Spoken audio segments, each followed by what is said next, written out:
الحمد لله رب العالمين والعاقبة للمتقين والصلاة والسلام على سيد الأنبياء والمرسلين وعلى آله وأصحابه أجمعين. أما بعد، أعوذ بالله من الشيطان الرجيم. بسم اللہ الرحمن الرحیم. یا ایہا الناس اعبدوا ربکم الذی خلقکم والذین من قبلکم لعلکم تتقون. آمنت باللہ صدق مولانا العظیم وصدق رسولنا بلاغ المبین ونحن على ذلك لمن الشاہدین والشاکرین والحمد للہ رب العالمین.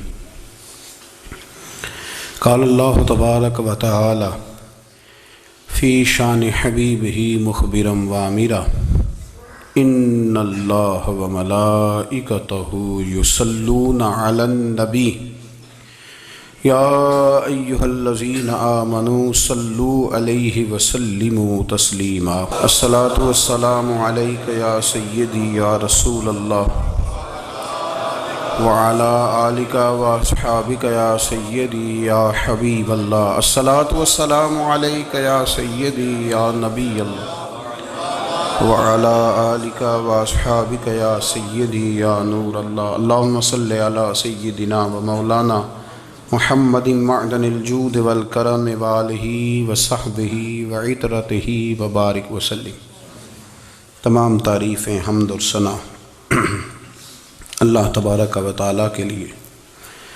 درود و سلام نبی اکرم نور مجسم شفیع معظم احمد مجتبیٰ جناب حضرت سیدنا محمد مصطفیٰ صلی اللہ تعالیٰ علیہ وسلم کی ذات والا صفات کے لیے حمد و صلات کے بعد، دوستو، بزرگوں اور بھائیوں، قرآن مجید فرقان حمید میں اللہ تبارک و تعالیٰ نے فرمایا ہے اپنے بندوں کو اپنی عبادت کی طرف توجہ دلائیے. اپنے بندوں کے دلوں میں عبادت کا شوق، ذوق اور نظریہ پیدا فرمایا. فرمایا یا ایھا الناس اعبدوا ربکم الذی خلقکم. اے ایمان والو، اے لوگو، اپنے اس رب کی عبادت کرو جس نے تمہیں پیدا کیا ہے. والذین من قبلکم، اور ان لوگوں کو بھی پیدا کیا ہے جو تم سے پہلے تھے. تمہیں عبادت کا نفع یہ ملے گا لعلکم تتقون، کہ تم پرہیزگار ہو جاؤ گے. عبادت اس لیے کرو کہ اللہ نے تمہیں پیدا کیا ہے، اور اس لیے کہ تم سے پہلے لوگوں کو بھی اللہ نے پیدا کیا ہے. اور پھر ارشاد فرمایا کہ الذی جعل لکم الارض فراشا، وہی رب ہے جس نے تمہارے لیے زمین کو فرش بنایا ہے. والسماء بناء، اور آسمان کو چھت بنایا ہے. وانزل من السماء ماء فاخرج به من الثمرات رزقا لکم. زمین کو فرش بنایا، آسمان کو چھت بنایا، پھر آسمان سے پانی برسایا جس کے ذریعے پھل نکالے، اور وہ بھی کسی اور کے لیے نہیں، رزقا لکم، تمہارے رزق کے لیے، وہ بھی تمہارے رزق کے لیے. یہ ساری نعمتیں تمہیں دی ہیں. اب فلا تجعلوا للہ اندادا، اب تم اللہ کے ساتھ کسی کو شریک نہ بناؤ. وانتم تعلمون، اور تم جانتے بھی ہو، تمہیں خبر بھی، تمہیں پتہ ہے کہ عبادت اللہ کی کرنی چاہیے، تمہیں پتہ ہے کہ نماز پڑھنی چاہیے، تم جانتے ہو کہ نوافل ادا کرنی چاہیے، تمہیں پتہ ہے کہ سجدے آنکھیں بند کر کے جھوٹ کی زندگی جی کے، اپنے ساتھ بددیانتی کر کے، دھوکہ دے کے، اپنے آپ کو دائیں بائیں، اپنے آپ کو کہیں مصروف رکھ کے کچھ وقت ضائع تو کر لیتے ہو، پر تمہیں پتہ تو ہے نا کہ عبادت اللہ کی کرنی، تمہیں اس کی خبر ہے. فرمایا اس رب کی. دیکھیں نا، انسان پر اگر کوئی شخص نیکی کر دیتا ہے، احسان کر دیتا ہے، تو انسان اس کے سامنے پھر گردن نہیں اٹھا سکتا. یار یہ میرے مشکل وقت کا دوست ہے، اس نے میرے ساتھ نیکی کی ہے. کبھی بھی گردن نہیں اٹھائے گا، جھکا کے رکھے گا۔ تو اگر عام کوئی نیکی کر دے تو اس کے سامنے انسان کبھی گردن نہیں اٹھاتا، تو جو رب ساری نعمتیں عطا فرمائے، جو کہے کہ تیری تخلیق میں نے کی، تجھ سے پہلوں کو بھی پیدا میں نے کیا، تیرے لیے زمین کا بچھونا بھی میں نے بچھایا، آسمان کی چھت بھی میں نے لگائی، تیرے لیے زمین سے ساری اناج کو، پھل کو، کھیتیوں کو نکالا بھی تیرے لیے، اب تو اس طرح کر کہ تو میری عبادت کر، تو میری بارگاہ میں جھک جا۔ بہت سارے نشے لوگوں کو لگے ہوئے ہوتے ہیں، ہر آدمی کوئی نہ کوئی نشہ کرتا ہے، کوئی دولت کا کرتا ہے، کوئی شہرت کا کرتا ہے، کوئی اپنی تعریف کا نشہ کرتا ہے، دو چار لوگوں سے تعریف سن کے مطمئن ہو جاتا ہے۔ ناراض تو نہیں ہو گیا اس جملے سے؟ آپ کرتے ہیں لوگ دولت کا نشہ بھی، یہ جب نقصان ہوتا ہے تو بندے بیمار نہیں ہو جاتے؟ پیسے ڈوب جاتے ہیں تو لوگ بیمار نہیں ہو جاتے؟ تو اس کا مطلب یہ ہوتا ہے کہ نشہ ٹوٹ گیا ہے۔ اب بہک ہوئے ہیں نا تھوڑے سے تو کانپتے ہیں، تڑپتے ہیں، پریشان۔ نشئی اسی طرح ہی کرتا ہے نا، نہیں ملتا تو پریشان ہوتا ہے۔ یہ سارے نشے ہیں، مختلف قسم کا نشہ۔ اب مانتے نہیں اس بات کو، تسلیم نہیں کرتے، کیونکہ تسلیم کرنا بڑا مشکل کام ہے۔ اس کے لیے تو بڑی ساری چیزیں جو ہیں وہ دبوچ کے اور بڑی سارے رستے پھلانگ کے آنا پڑتا ہے، تو بڑا مشکل ہے ماننا، ورنہ کرتے ہیں ہم، ہمارا مزاج ہے۔ یہ گھومنے پھرنے کا، دنیا دیکھنے کا بھی ایک نشہ ہے، یہ بہت ساری باتیں کرنے کا بھی ایک نشہ ہے، گپ شپ کا بھی ایک نشہ ہے۔ دو چار لوگوں کی جب تک پگڑیاں نہ کھول لیں، بعض لوگوں کو نیند نہیں آتی، یہ غیبت کا، چغلی کا، بددیانتی کا، یہ بھی ایک نشہ ہے۔ اس پر ملا رومی رحمۃ اللہ نے بڑا کلام لکھا ہے، وہ کہتے ہیں مانگ کے کھانے کا بھی نشہ ہے، مانگ کے کھانے کا بھی نشہ ہے۔ وہ کہتے ہیں کہ ایک بھیک مانگنے والی خاتون تھی، تو بادشاہ کے پاس بھیک مانگنے آئی، تو بادشاہ کو پسند آ گئی، اس نے شادی کر لی۔ اب اس کو عادت تھی بھیک مانگ کے کھانے کی، تو وہ کنیزوں سے کہا کرتی تھی کہ فٹافٹ نہ روٹی لے کے آیا کرو، میں 2-3 دفعہ مانگوں تو پھر لایا کرو، کیونکہ ایک نشہ ہے نا، تو میں مانگوں 2-4 دفعہ تو پھر۔ تو انسان بہت سارے نشے کرتا ہے، یہ مانتا نہیں، یہ موبائل، یہ فیس بک، یہ سارے نشے ہی ہیں۔ اپنی فوٹو لگا لینا، سارا دن اسی کو دیکھتے رہنا۔ اور بڑے بڑے سیانے بندے جو وزادار ہیں، بڑے وزادار لوگ ہیں، لیکن وہ بھی سنجیدگی کے قائل نہیں، اس طرح کے نشوں کا شکار ہیں۔ یہ سارے نشے ہیں جو ہم نے پال لیے۔ ہمارے صوفیاء، ہمارے بزرگ فرماتے ہیں کہ تم اس طرح کرو، اگر سارے نشوں سے بچنا چاہتے ہو تو سجدے کا نشہ شروع کرو، سجدے کا نشہ شروع کرو۔ یہ نا اقبال کہتے ہیں، ہو عطار ہو، رومی ہو، رازی، آپ بات کو سمجھیں، عطار ہو، رومی ہو، رازی ہو، غزالی ہو، کچھ ہاتھ نہیں آتا بے آہ سحر گاہی۔ کہتے ہیں بہت بڑا صوفی ہو جیسے فرید الدین عطار تھے، بہت بڑا تصوف کا امام ہو جیسے امام غزالی تھے، بہت بڑا تفسیر کا استاد ہو جیسے امام رازی ہو، عطار ہو، رومی ہو، رازی ہو، غزالی ہو، پر کچھ ہاتھ نہیں آتا بے آہ سحر گاہی۔ اگر سویرے اٹھ کے روتا نہیں نا اللہ کی بارگاہ میں، اگر تہجد نہیں نہ پڑھتا، تو کچھ ہاتھ نہیں آتا بے آہ سحر گاہی۔ پھر اس کو کوئی چیز نصیب، میری بات کی سمجھ آ رہی ہے آپ حضرات؟ جب تک آپ سویرے نہیں اٹھتے، آپ اللہ اللہ نہیں کرتے، آپ کو نوافل کا چسکا نہیں، عبادت کا مزہ نہیں، فرمایا میری عبادت کرو، یہ شوق پیدا کرو، میں نے تمہیں پیدا کیا ہے۔ ہم لوگوں کے نشے، مختلف نشے، بڑا عجیب رنگ ہے۔ محفل کی صدارت کرنے والے بڑے پیر صاحب، بڑے القابات، بیچ میں سے بندہ تلاش کرنے سے بھی نہیں مل رہا، اتنے بڑے لقب ہیں اس کے، لیکن وہ سج سنور کے 2.5 گھنٹے بیٹھا رہا محفل میں، اور نماز کا وقت آیا تو اس نے مختصر سی پڑھی، وہ نکل گیا، ہلکے سے سجدے کیے۔ اتنا بڑا عشق رسول، نعت خواں، ہو کیا بات ہے، اور عشق رسول کا بہت بڑا پیغامبر، بہت بڑا مبلغ، اور بیچارہ سمجھ ہی نہیں سکا کہ اللہ کے رسول نے فرمایا تو نماز پڑھ میری آنکھیں ٹھنڈی ہو جائیں گی۔ تو یہ نشے کے عادی تو ہیں پر حقیقت کے قائل نہیں ہیں۔ یہ بس ٹھیک ہے، خوابوں کی دنیا میں لوگ زندہ ہیں، پر جن کو یہ جو نشہ تھا نا عبادت کا، یہ میرے رسول پاک کی چاہت ہے، یہ میرے نبی کریم علیہ السلام کی، آپ دیکھیں نا حضور مہینوں مہینوں جا کے غار حرا میں بیٹھتے تھے. کیا وہاں تبلیغ کرتے تھے؟ کوئی کتاب لکھتے تھے؟ رسول کریم علیہ السلام مہینہ مہینہ رہتے غار حرا میں. کوئی نہ مجھے دیکھے، کوئی نہ مجھے ملے. حضور یہاں کیا ہے؟ فرمایا میں اپنے رب کی عبادت کروں گا. نبی کریم علیہ السلام نے سجدوں کے ساتھ پتھروں اور پہاڑوں کو آباد کر دیا، سجدوں کے ساتھ. آپ کا سجدہ آپ کو بہت ساری چیزوں سے چھڑا لیتا ہے، یہ بہت ساری جگہوں سے جھکنے سے بچا لیتا ہے. صوفیاء اولیاء یہ کیا کرتے تھے؟ یہ سجدے کا ذوق ہی تو پیدا کرتے تھے. سجدے کا ذوق. شاہ عبدالعزیز دباغ رحمۃ اللہ تعالی علیہ اپنے مریدوں سے فرمایا کرتے تھے کہ اگر تم پکے نمازی بن جاؤ نا، تہجد گزار ہو جاؤ، تو میرے پاس آنا جانا چھوڑ دینا. عرض کی حضور کیوں؟ فرمایا میں تمہارے اور رب رسول کے راستے میں رکاوٹ نہیں بننا چاہتا، اور میرا مقصود ہے تمہیں وہاں تک پہنچانا. جب پہنچ گئے تو پھر میری ضرورت ختم ہو گئی. ہاں کبھی وسوسہ آئے، شک پیدا ہو، تکلیف ہو تو آنا، ورنہ میں نہیں چاہتا کہ میں رکاوٹ بنا رہوں. تم اللہ اللہ کرو، اس مالک کو راضی کرو. میرے رسول پاک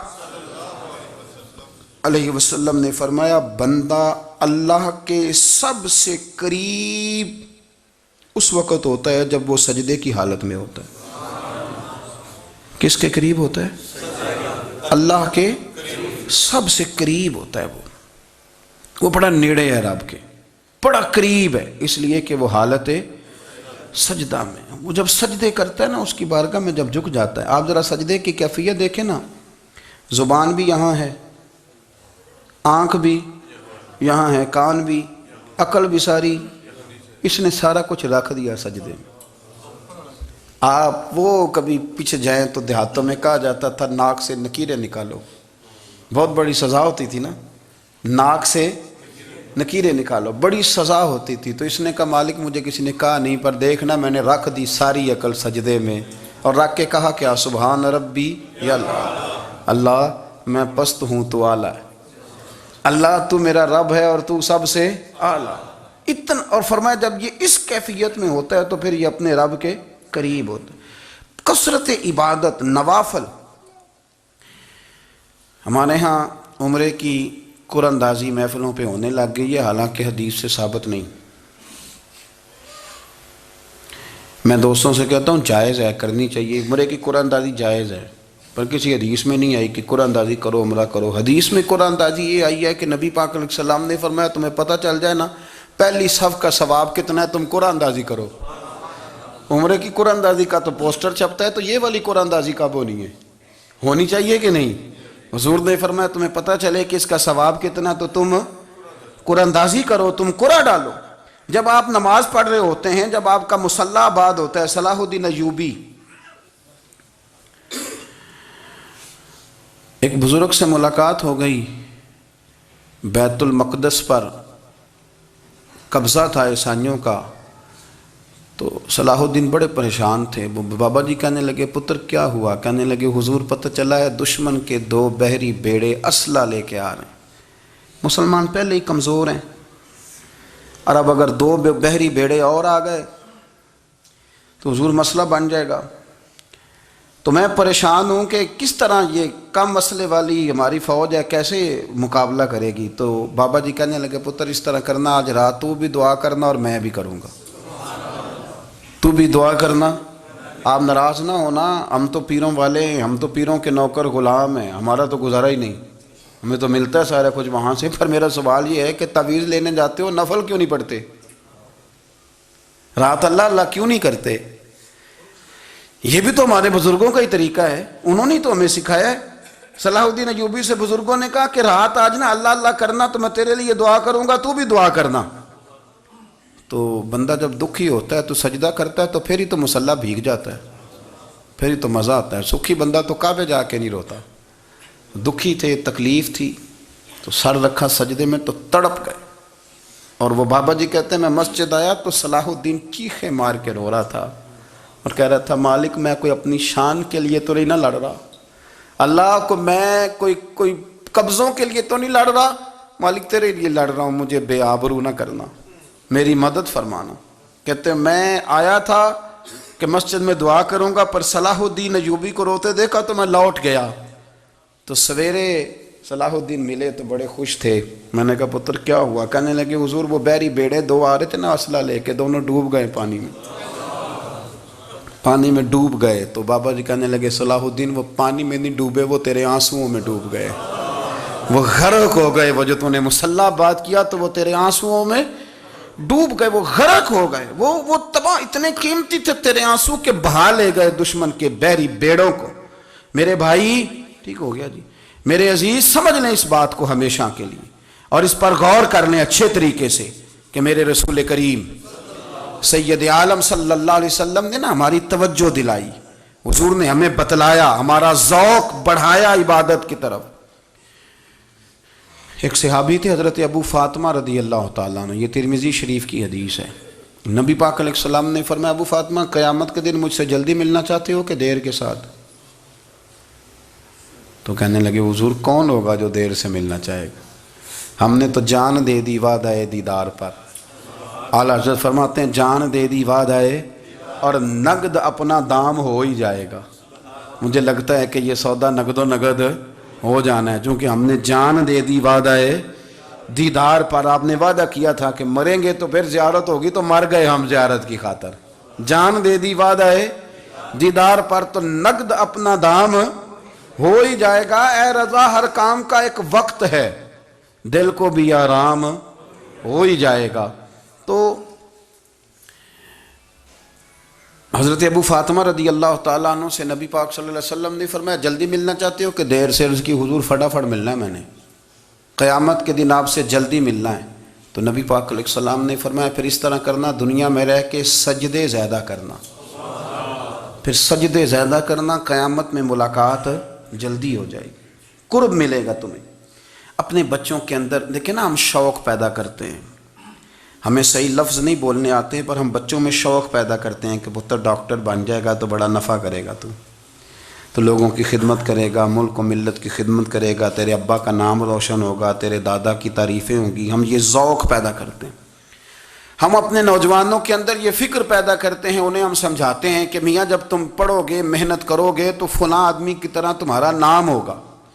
یہ جتنا ذوق ہم بچوں کے اندر ان چیزوں کا پیدا کرتے، ہمیں حکم ہے کسی طرح ہم ذوق پیدا کریں کہ پتر نماز پڑھے گا تو اللہ راضی ہو جائے گا، تو سجدہ کرے گا۔ دیکھیں نا میرے رسول کریم علیہ السلام نے فرمایا 7 سال کے بچے کو مسجد لے کے جاؤ، یعنی اسے شوق دلاؤ، اس کے اندر یہ خاصیت پیدا کرو کہ اس کا دل کرے مسجد میں جانے کا، اس کے اندر یہ خصوصیات لاؤ کہ وہ ہمارے ہاں نا ہر چیز کو پرموٹ کیا جا رہا ہے، ہر چیز کو، یعنی سر سنگیت سکھانے کے لیے اکیڈمیاں بن گئی ہیں، ہر شے پرموٹ ہو رہی ہے۔ عبادت کا جذبہ کم ہوتا جا رہا ہے، اللہ کا ذوق ہمارے اندر نہیں رہا، اور اتنا مشکل ہم نے اپنے لیے بنا لیا ہے کہ وہ بندہ جو بڑی زبردست مذہبی گفتگو کر رہا تھا اور تگڑی بات کر رہا تھا، کیا بات ہے، لیکن نماز کے بارے میں کمزوری دکھا جاتا ہے، نوافل کے بارے میں وہ چپکے سے نکل جاتا ہے۔ امام احمد بن حنبل رحمۃ اللہ تعالیٰ علیہ، مسند امام احمد بن حنبل 14 جلدوں میں ہے مارکیٹ میں، اور مجھے تو خیر پسند ہی بڑی ہے، میں نے تو کئی دفعہ پڑھی ہے، اور کیا بات ہے امام احمد بن حنبل کی، کیسے تگڑے قسم کے محدث تھے، اور اللہ نے کتنا انہیں اعزاز عطا فرمایا ہوا تھا۔ یہ کوڑے بھی کھاتے تھے دین کی خاطر، سارا کرتا لہو سے بھر بھی جایا کرتا تھا، بڑا اعزاز والا شخص تھے، بڑے اعزاز والے، حدیثیں جمع کرنا، حدیثیں لکھنا، حدیث پڑھانا، سارا دن رہتے تھے۔ کہہ سکتے تھے کہ میں کر تو رہا ہوں کام، اور حدیث بھی موجود ہے کہ عالم عابد سے افضل ہوتا ہے، پر اس کے باوجود امام احمد بن حنبل رحمۃ اللہ علیہ 300 نفل فرض نمازوں کے علاوہ پڑھا کرتے تھے، 300 نوافل روز پڑھا کرتے تھے۔ ان کے بیٹے نے کہا ابا جی مکان خریدنا ہے تو کوئی جگہ کہاں کر کے لوں، بہت ساری آبادیاں، تو فرمایا پتر وہاں لینا جہاں مسجد قریب ہو۔ میرے رسول کریم سید عالم صلی اللہ علیہ وسلم اتنا پسند کرتے مسجد کو، اتنا پسند کرتے نماز کو، کہ رسول کریم صلی اللہ علیہ وسلم تہجد کی نماز بھی پڑھتے، پھر حضور فجر کی نماز بھی پڑھتے، نبی پاک وتر کو الگ کر کے پڑھتے، عشاء کے ساتھ نہیں پڑھتے۔ یہ تو ہم اس لیے اجازت دی، ہمارے بزرگوں نے کہ بعد میں اٹھے گا کون علیحدہ وطر پڑھنے کے لیے، عشاء کے ساتھ پڑھ لے، وطر پڑھتے، تہجد پڑھتے، فجر پڑھتے، اشراق پڑھتے، چاشت پڑھتے، پھر مغرب کی نماز کے بعد 6 رکعت اوابین پڑھتے، پھر رات کو صلاۃ اللیل پڑھتے۔ سیدہ عائشہ صدیقہ کہتی ہیں زمانہ سو جاتا اور میرے رسول مصلی بچھا کے کھڑے ہو جاتے، او یار کھیتی باڑی کر کے نہیں، محنت مزدوری کر کے نہیں۔ جناب عائشہ کہتی ہیں میں یہ بھی دیکھتی کہ حضور ایک آیت شروع کرتے تو ساری رات اسی کو پڑھتے، اور میری نظر جاتی تو قدم مبارک پہ ورم آ جاتا۔ یار نماز پڑھ کے اتنی مشقت کر کے، اتنی جد و جہد کر کے ورم آ گیا، یا رسول اللہ اتنی محنت کیوں کرتے ہو؟ فرمایا افلا اکون عبدا شکورا، کیا میں اپنے رب کا شکر گزار بندہ نہ بنوں؟ صحابہ کا ذوق عبادتوں کا، ریاضتوں کا، تلاوتوں کا، طبیعت ہے ان کی، وہ ایک دوسرے کو، حضرت مولا علی شیر خدا کرم اللہ تعالی وجہہ الکریم کے زمانے میں روم کے بادشاہ نے کہا یار یہ مسلمانوں کا پتہ تو کرو، یہ آخر کیوں اتنے زیادہ مجاہد ہیں؟ اس زمانے میں جاسوس بھیجنے کا مزاج تھا، اب تو جاسوس پکڑا جاتا ہے، اب تو جاسوس اور جاسوسی کا شوق ویسے آج بھی ہے۔ عرض کروں تھوڑی سی بات اس عنوان سے، پتہ کیا ہمارا مسئلہ ہے؟ ہم جہاں جاتے ہیں نا وہاں تھوڑی خوشبو سونگھنے کی کوشش کرتے ہیں، وہ کیا ہے تو یہ کیا ہے تو ادھر کیا ہے تو تھوڑا سا ادھر کیا ہے۔ میرے رسول پاک پڑھیے درود شریف، سارے پڑھیے ذرا زور سے، صلی اللہ تعالی۔ نبی پاک علیہ السلام نے فرمایا جاسوسی نہ کرنا ورنہ تم بندوں کو خراب کر دو گے، اور فرمایا اس طرح نہ ہو کہ تم کسی کے آپ کھول نہ نکلو تو تمہارے پہلے کھول جائیں۔ یہ جو ذوق ہے نا یہ ختم کریں، چھوڑیں، مطلب آپ کس چکر میں پڑے ہوئے ہیں؟ اتنی زیادہ توجہ کرنے کی کیا ضرورت ہے؟ نے کام سے کام رکھیں، اس میں بندہ تھوڑا سا نا آسان رہتا ہے۔ یہ جو بہت زیادہ ٹٹولنے والے لوگ ہوتے ہیں نا وہ بیچارے پھر عمر ٹٹولتے ہی گزار دیتے ہیں، اس لیے کہ مزاج ہی بہت پکا ہے، بوری کا منہ کھول کے اندر تک ہاتھ ڈالنا، تو پھر کئی دفعہ سامنے سے بچھو بھی لڑ جاتا ہے، خرابی ہوتی ہے۔ تو جاسوسی کی جاتی تھی، اس نے بھی جاسوس بھیجے، کیونکہ قبیلوں کے لوگ تھے، کچھ مسلم کچھ کافر، پہچانے نہیں جاتے تھے لوگ، تو کچھ لوگ اس نے بھیجے، انہوں نے آ کے نا تحقیق کی، ریسرچ کری کہ آخر ماجرا کیا ہے، تو واپس جا کے انہوں نے رپورٹ دی نا روم کے بادشاہ کو۔ اس رپورٹ کا ایک جملہ بڑا شاندار ہے، وہ کہنے لگا بادشاہ ہمیں مسلمانوں کی کوئی سمجھ نہیں آئی، ہمیں کوئی سمجھ نہیں آئی۔ انہوں نے کہا بھائی کیوں نہیں سمجھ آئی؟ کہنے لگے یار عجیب بندے ہیں، جب رات مصلی پہ بیٹھتے ہیں تو یوں لگتا ہے ان کا دنیا سے رشتہ ہی کوئی نہیں، کوئی کسی کو نہیں جانتا، کوئی اپنے دکھ سنا کے رو رہا ہے، کوئی اپنی بات کر کے رو رہا ہے، لگتا ہے کہ ان کا کوئی رشتہ ہے ہی نہیں جب مصلی پہ بیٹھتے ہیں۔ اور فرمایا جب سویرے یہ جہاد کرنے نکلتے ہیں تو لگتا ہے ان سے زیادہ دلیر ہی کوئی نہیں، حالانکہ جو مصلوں پہ رونے دھونے کے لوگ ہوتے ہیں وہ کئی دفعہ جہاد میں کام نہیں کرتے، لیکن عجیب لوگ ہیں کہ رات کے راہب ہیں، دن کے مجاہد ہیں، کوئی سمجھ نہیں آتی۔ میرے عزیز ان لوگوں نے مصلی آباد کر کے رکھا، تلاوتیں ان کا ذوق رہی، منزل روز پڑھنا، اسباق پڑھنا، وظائف پڑھنا، یہ ان کا ذوق رہا۔ اعلیٰ حضرت بریلوی رحمت اللہ نے 1000 کتاب لکھی ہے، لیکن الوظیفۃ الکریمہ کے نام سے جو وہ صبح و شام وظائف پڑھتے تھے وہ الگ انہوں نے ان کو بیان کیا، پابندی کے ساتھ اپنی اللہ اللہ کرتے تھے۔ شیخ شہاب الدین سہروردی رحمت اللہ علیہ اس پر ایک بندے نے اعتراض کیا، اس نے کہا جی آپ کس قسم کے صوفی ہیں، مرید بیٹھے ہیں اور آپ وہاں نفل پڑھ رہے ہیں؟ یہ بھی بڑا مسئلہ ہوتا ہے نا، جو بندہ ملنے آتا ہے وہ اپنے ٹائم کے حساب سے آتا ہے، اور پھر اس کا یہ بھی خیال ہوتا ہے کہ پیر صاحب جو ہیں وہ چونکہ درویش ہیں تو نہ انہیں روٹی کھانی چاہیے نہ سونا چاہیے، چونکہ وہ درویش ہیں، اور ہم چونکہ درویشوں کے ماننے والے ہیں لہذا ہمارا یہ طریقہ ہونا چاہیے کہ جیسے ہم کہیں درویش ویسے ہی کر جائے، حالانکہ جس کو آپ درویش کہیں گے آپ اس کی مانیں گے، آپ منوائیں گے نہیں، تو ہمارا مزاج ہوتا ہے۔ شیخ شہاب الدین پر لوگوں نے اعتراض کی، حضور لوگ ملنے آئے ہیں، زیارت کرنے آئے ہیں، یہ بندے دعا کرانے آئے ہیں، اللہ اللہ کرانے آئے اور آپ نفل پڑھ رہے ہیں، کیا جملہ ہے، کیا حسن ہے، کیا خوبصورتی ہے۔ فرمانے لگے رب رسول سے مانگنے کے لیے مصلی بچھایا ہے، اگر وہاں سے مانگوں گا نہیں تو تمہیں دوں گا کیا؟ پہلے مجھے کچھ لے تو لینے دو، اگر میرے پلے کچھ ہے ہوگی تو آگے دوں گا نا، تو میں مانگنے گیا تھا کہ یا اللہ دے تیرے بندے لینے آئے ہیں، دے تو میں کچھ لوں گا تو آگے دوں گا نا، لیکن ہمارا یہ سٹیٹس، یہ مزاج، یہ شعور نہیں ہے۔ گپیں، کہانیاں، داستانیں، گفتگو، خطابت، واز، کیا بات، لیکن اگر کچھ کرنے کا کام ہو تو وہ نہیں ہم سے ہوتا۔ میرے نبی کریم علیہ الصلوۃ والسلام نے مصلی سے دل لگانے کا درس دیا، حضور نے توجہ دلائی، صحابہ اس ذوق کے حامل لوگ تھے، وہ کوشش کرتے تھے۔ جناب صدیق اکبر رضی اللہ تعالیٰ عنہ کا عبادت کا مزاج ہمیشہ قائم رہا۔ حضرت عمر فاروق ساری رات اللہ کے حضور کھڑے رہے۔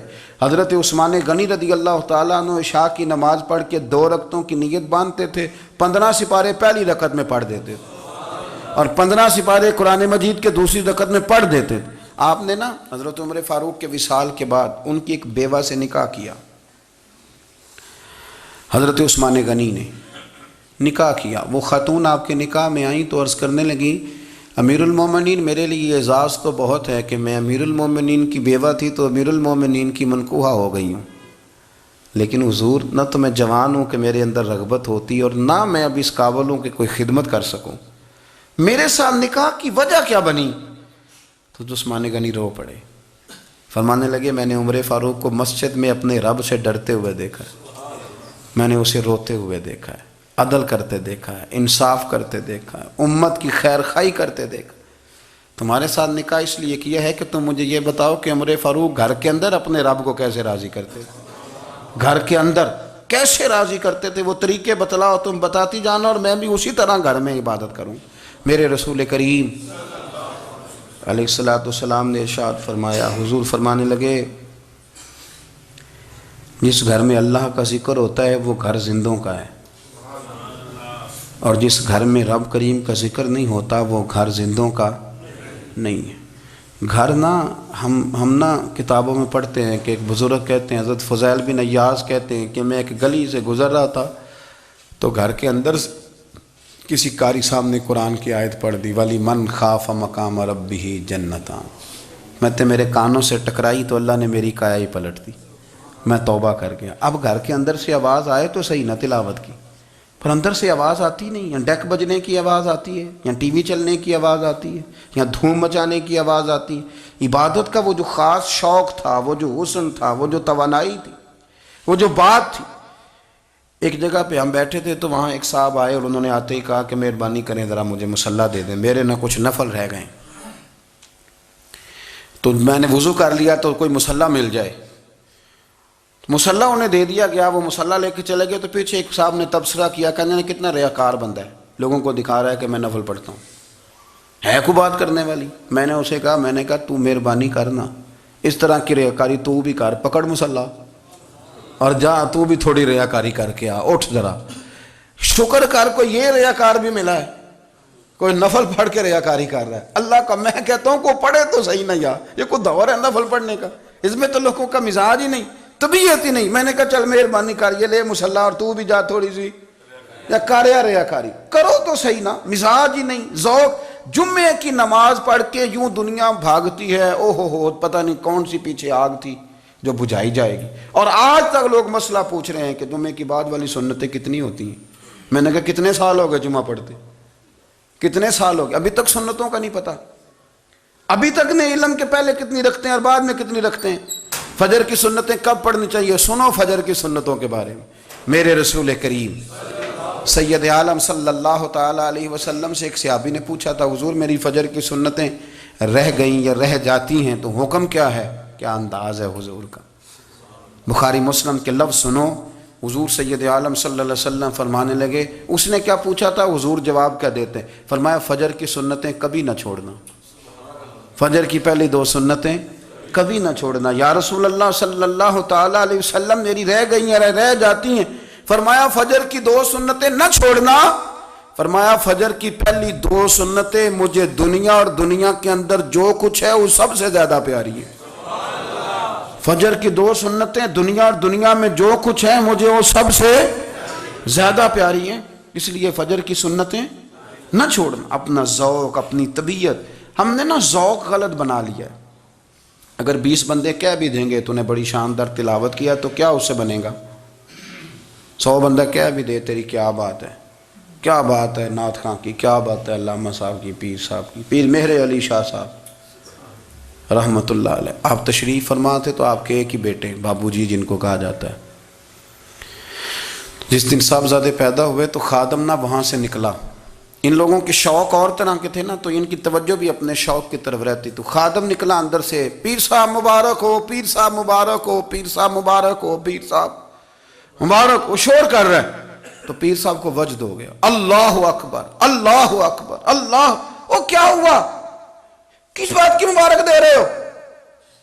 عرض کی حضور اللہ نے بیٹا دیا ہے. تو آپ فرمانے لگے اچھا حضور آپ کیا ہوا، آپ تو پریشان ہو گئے. فرمانے لگے جب تو نے 3 دفعہ کہا نا مہر علی کو مبارک ہو، تو میں سمجھا تھا شاید تجھے کسی نے بتا دیا ہے کہ مہر علی سے اللہ راضی ہو گیا. میں سمجھا تھا کہ شاید تو یہ خبر لے کے آیا ہے کہ کسی نے بتایا ہے کہ مجھے آج خبر ملی ہے کہ مہر علی سے رب اچھا پتر ہوا ہے. الحمدللہ اللہ کا شکر ہے. پر میرے لیے مبارک کا دن وہ ہوگا جب میرا رب کہے گا کہ میں مہر علی سے راضی ہوں. میرے محبوب کہیں گے کہ میں مہر علی سے. آپ بات کو سمجھیں، شوق ہی کسی اور طرف تھا، دل ہی کہیں اور لگا ہوا تھا، طبیعت ہی کہیں اور مائل تھی. کوئی وظیفہ پوچھتے تھے تو پڑھتے تھے وہ لوگ، کچھ اللہ اللہ انہیں بتائی جاتی تھی تو کرنے کا ذوق رکھتے تھے، طبیعت تھی، قائل تھے.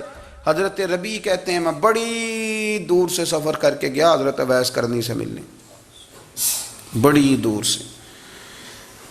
اور جب میں پہنچا تو فجر کا وقت تھا. تو حضرت اویس کرنی کو میں نے پا لیا. تو وہ نماز پڑھ کے نا قرآن شریف لے کے بیٹھ گئے. فرماتے ہیں اشراق چاشت کا وقت ہوا تو نفلوں کی نیت باندھ لی. محدث ابن الجوزی نے لکھا ہے، فرماتے ہیں پھر جب زوال کا وقت ہوا تو مسجد میں جھاڑو دینے لگ گئے. زور کی نماز پڑھ کے تو عصر کی تیاری تک وہ مسجد میں بیٹھے رہے. اور میرے نبی پاک علیہ السلام نے فرمایا جو نماز کے انتظار میں بیٹھا ہو وہ نماز ہی میں ہے، وہ نماز ہی میں ہے. فرمایا میری دنیا میری امت کی جو رہبانیت ہے نا وہ اتنی ہے کہ نماز کا انتظار کرے. اذان کے بعد نماز کا یہ راہب ہیں، یہ اس وقت چھوڑ کے بیٹھے ہیں سارا کچھ. فرماتے ہیں عصر تک انہوں نے اللہ اللہ کی، پھر مغرب تک کی، عشاء کی نماز ہوئی تو نماز پڑھی تو وہ تھک گئے. اب مجھے وہ فارغ ہوں مصلی چھوڑے تو میں ملاقات کروں نا. یہ آپ حیران نہ ہو کہ اتنی دیر بندہ کیسے اللہ اللہ کر. ہم نے کی نہیں نا اس لیے ہم پریشان ہیں. جو عادی ہوتے ہیں وہ کر بھی لیتے ہیں. وہ یہ کام، میری بات کی سمجھ آ رہی ہے؟ جب جاتے ہو کسی دفتر میں تو 8 گھنٹے کھڑے رہ لیتے ہو نا، مجبوری ہوتی ہے تو کھڑے رہا جا سکتا ہے. پاسپورٹ کے دفتر بولیے، امیگریشن کی لائنوں میں، اور میں نے تو امبیسیوں میں بندے 12 گھنٹے پہلے جا کے کھڑے دیکھیں، رہ لیتے ہیں کھڑے. تو اگر ان کاموں کے لیے رہا جاتا ہے تو اللہ رسول کے لیے بھی کھڑے رہا جا سکتا ہے. تو فرمانے لگے کہ جب عشاء کی نماز کے بعد آخر انسان تھے، تھک گئے، نیند کا غلبہ ہوا تو تھوڑی ایسے آنکھ بند ہوئی تو کھلی تو رونے لگے. حضرت ویسے کرنی رو کے کہنے لگے مالک مجھے غافل تو نہ کر، ابھی میں نے کیا بھی کچھ نہیں، دن ختم ہو گیا، کوئی نفل نہیں، کوئی اللہ اللہ نہیں، اللہ مجھے غافل نہ کر، میری مدد فرما. فرماتے ہیں جب وہ روئے تو میرے ساتھ جو شخص تھا میں نے کہا اٹھو چلیں. کہنے لگا حضور ملا نہیں. فرمایا جو میں لینے آیا تھا وہ مجھے مل گیا ہے، جو میں ان سے سیکھنے آیا تھا وہ مجھے نصیب ہو گیا، اب اور میں نے کیا لینا، ختم ہو گئی بات، اٹھو چلیں. اللہ کے بندوں نے حضرت ربیعہ بن کعب اسلمی رضی اللہ تعالیٰ عنہ فرماتے ہیں، کہتے ہیں جب بنو قریظہ اور بنو نذیر یہودیوں کے ساتھ حضور علیہ السلام نے جنگ کا اعلان فرمایا تو وہ دشمن ہو گئے. ہمیں خطرہ تھا کہ وہ رات کو کہیں محبوب کو تکلیف نہ دیں. تو کچھ لوگ نا تلواریں لے کے نبی پاک کے دروازے پہ پہرے داری کرتے تھے. گن مین رکھنا حرام نہیں، اگر کسی کو واقعی خطرہ ہو تو اس کے لیے سنت بھی ہے. حضرت علی المرتضیٰ تلوار لے کے حضور کے گھر کا پہرا دیتے تھے. حضرت ربیعہ بن کعب اسلمی رضی اللہ تعالیٰ عنہ فرماتے ہیں کہ رات میری ڈیوٹی تھی کہ میں حضور کے گھر کا پہرا دوں گا. تو فرماتے ہیں میں باہر سن رہا تھا، ساری رات ہی میرے نبی پاک نے اللہ کی تسبیح پڑھی، ساری رات، کبھی تسبیح، کبھی تحلیل، کبھی تحمید، کبھی تکبیر، ساری رات. فرماتے ہیں ساری رات حضور پڑھتے رہے اور ساری رات ہی میں سنتا رہا. مجھے اونگ آ گئی، میری آنکھ لگ گئی، حضور ابھی پڑھ رہے تھے، میں تھک کے سو گیا. اور فرماتے ہیں جب میری آنکھ دوبارہ سے کھلی تو میرے کانوں میں پھر کوئی چیز گونجی تو میں نے کان لگایا تو میرے حبیب ابھی بھی اللہ کو یاد کر رہے. ساری رات حضور رب کی عبادت کرتے. اسی لیے تو کہا یا ایھا المزمل قم اللیل الا قلیلا. حبیب ساری رات تو نہ جاگا کر، تھوڑا آرام بھی کر لیا کر. میرے بھائی اپنا مصلی، اپنی عبادات، اپنے وظائف اللہ اللہ جو آپ نے کسی سے سیکھی ہے اس کو کبھی کمزور نہ ہونے دیں۔ شجرہ شریف جو کسی بزرگ سے آپ لے لیتے ہیں تو کیا رسم ہے کوئی؟ اس پہ کچھ لکھا ہوتا ہے، وہ پڑھنے کے لیے دیا جاتا ہے، اس پہ لکھا ہوتا ہے کہ یہ اللہ اللہ آپ نے کرنی ہے۔ ساری زندگی کسی اسکول میں داخل ہو گئے اور وہاں جا کے آپ نصاب ہی نہ پڑھیں، کتاب ہی نہ کھولیں تو پاس ہو جائیں گے؟ وہ کہتے ہیں میں 20 سال جاتا رہا ملا کچھ نہیں، تو آپ نے لیا کیا ہے؟ ایک اتنی سی کتاب تھی، اس کو تو کھول کے آپ دیکھ نہیں سکے، اس کے وظائف تک تو رسائی نہ ہوئی، اس لیے کہ اللہ اللہ کرنا مشکل ہے اور تصویر کھنچانا یہ آسان کام ہے۔ تو جو آسان ہے اس طرف ہماری توجہ لگی رہتی ہے اور جو مشکل ہے اس طرف ہم ذوق پیدا نہیں کرتے۔ یا ایھا الناس اعبدوا ربکم الذی خلقکم والذین من قبلکم لعلکم تتقون، اے لوگو اس رب کی عبادت کرو جس نے تمہیں پیدا کیا اور تم سے پہلوں کو پیدا کیا، اس لیے عبادت کرو کہ تم پرہیزگار ہو جاؤ گے۔ مالک سمجھنے کی توفیق عطا فرمائے۔